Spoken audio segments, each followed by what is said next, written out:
Buonasera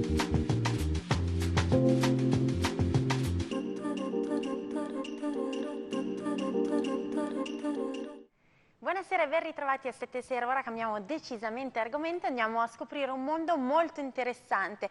Tra stelle, filosofia e storia andiamo a vedere tutto quello che c'è da sapere sull'astrologia insieme all'astrologa Deborah Bellotti. Buonasera, benvenuta. Ciao Alessandra. Tanto per iniziare è un buon orario quello in cui siamo in questo Sembrerebbe di sì. Perfetto, allora sarà una bellissima intervista. Senti, iniziamo subito a scoprire bene che cos'è l'astrologia, perché si dice di tutto. Allora, che tipo di disciplina è? È una capacità? È un... Che cos'è? Allora, tieni conto che l'astrologia è una scienza fondamentalmente, come tutte le scienze, ogni volta che la si interpreta o comunque ci si avvicina, si tende sempre a conoscerla in maniera superficiale. Poi con l'andare del tempo la si approfondisce e così ti rendi conto che, usando un termine un po' fuori luogo, ci azzecca, ok? Però d'altro canto è un po' quello che l'ambiente circostante chiede da un astrologo, ovvero la previsione. Attenzione che però l'astrologia non è solamente predeterminazione, ma è anche conoscenza delle proprie capacità, delle proprie risorse personali, quindi si affianca alla psicologia.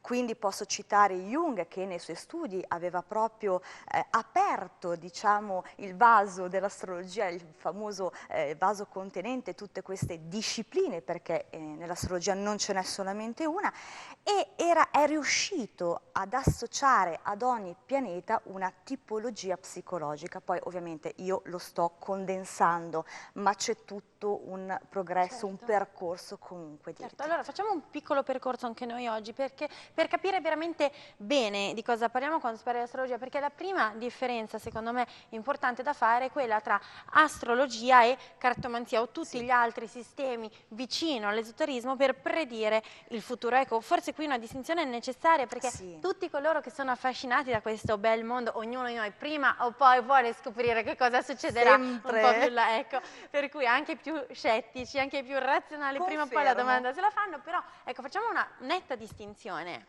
Allora, cartomanzia sicuramente è una disciplina intuitiva, quindi abbiamo 22 tarocchi, ok, e 56 lame che fanno sempre appunto parte del gruppo delle carte. Però è molto intuitiva, quindi con la cartomanzia tu non puoi determinare il tempo quando avverrà un determinato avvenimento, cosa che invece con l'astrologia tu puoi fare, ma su qualsiasi persona, apro la parentesi, cosa, perché in questo caso si può anche vedere quando si vende una casa, quando la si acquista, oppure quando si può cambiare anche l'auto.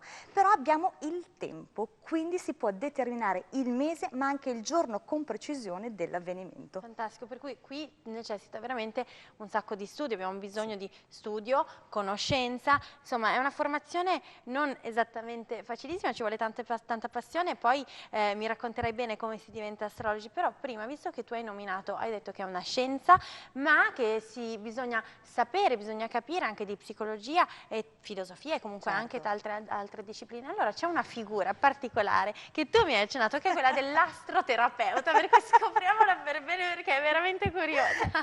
Allora, vabbè, l'astroterapia penso di essere l'unica ad adottarla e tra virgolette me ne vanto, ma anche perché ho un riscontro di clientela molto vasto. Tra l'altro saluto tutte perché, perché ovviamente sul profilo Facebook ho divulgato e sono tutte in attesa. Comunque l'astroterapia a cosa serve? Serve per capirsi, per conoscersi e soprattutto per sostituire lo psicologo.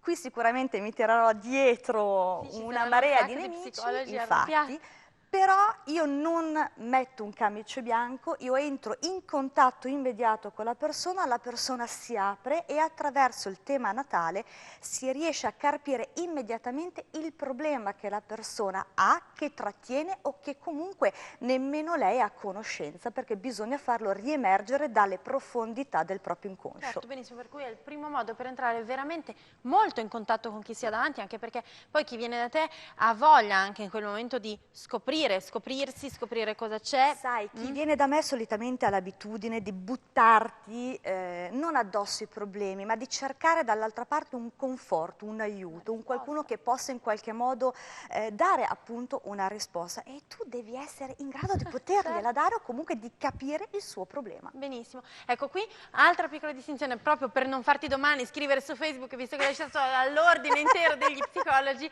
ecco, qui ci sono sempre delle figure professionali che si distinguono. Allora, il bravo astrologo non è la persona che si sostituisce ad un altro professionista, è una persona che c'è, che è pronta ad ascoltarti, non è una persona che fa un po' di tutto, perché un po' di astrologia, un po' di cartomanzia. Ecco, bisogna stare molto attenti, perché l'astrologia, tutto questo che riguarda il predire il futuro, lo scoprire il futuro, fa sì che si crea anche una sorta di assuefazione da parte delle persone che hanno veramente bisogno. Quindi il professionista dell'astrologia deve sapersi distinguere e far capire che ci sono anche tante altre strade. Allora, ecco. tieni conto che io con la mia clientela non le voglio rivedere prima di 1 mese e mezzo, 3. Ecco, importantissimo questo. Non voglio la dipendenza, perché ognuno di loro deve capire il proprio percorso e soprattutto dopo che è uscita dal mio studio dire ok, faccio questa strada, mi incammino, vediamo che cosa succede. Benissimo, bene, bene, grazie per questa precisazione. E torniamo indietro nella nostra astrologia. Hai nominato Jung, ma nominiamo anche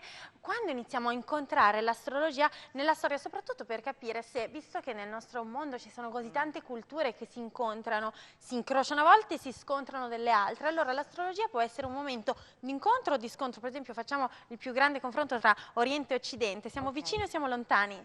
Praticamente, tanto per farti un esempio, adoperiamo il simbolo dello yin e dello yang, sono complementari, non cambia niente, l'astrologia è mondiale. Che dopo ci siano delle diversità, perché l'astrologia indiana, invece di adottare un sistema di tema natale rotondo, adopera un disegno quadrato, è tutt'altra cosa, però la base è quella, la base non cambia. L'astrologia, tu puoi essere in America, puoi essere in Europa, puoi essere in Australia o in Cina, non cambia, è sempre quella. Oh, benissimo, minutino finale si dedica, è doveroso, alle relazioni di coppia e l'astrologia, non possiamo farne a meno. Allora, diciamo, qui può essere affidabile, per esempio, se viene una ragazza innamoratissima e ti dice una data, tu puoi essere in grado con data e ora di dire guardate, avete 2 caratteri così lontani che mai vi incrocerete, può essere già un input per capire che... Mi bastano solamente le effemeridi con la data, non ho bisogno di l'ora. Diciamo che l'ora va a perfezionare, ma solamente la data e il libro delle effemeridi, dove ci sono tutte le posizioni planetarie, si vedono determinati pianeti e si dice sì o no. Allora, per fortuna abbiamo finito l'appuntamento di oggi, perché io adesso rapisco Deborah e vi faccio dire tutto, perché io ho le effemeridi, gli anni, poi se non ti serve l'ora, ma potrei anche averla, per cui scoprirò tutto per voi. Se volete fare tutte le stesse mie domande basta scrivere sulla pagina Facebook di Deborah oppure direttamente a me attraverso la mail programmi@settegold.tv. Buona serata a tutti, adesso linea al Family TG, noi ci rivediamo lunedì. Vuoi salutare anche tu? Ciao! Ciao a tutti! Buon fine settimana a tutti, ci rivediamo lunedì, ciao! Ciao ciao ciao!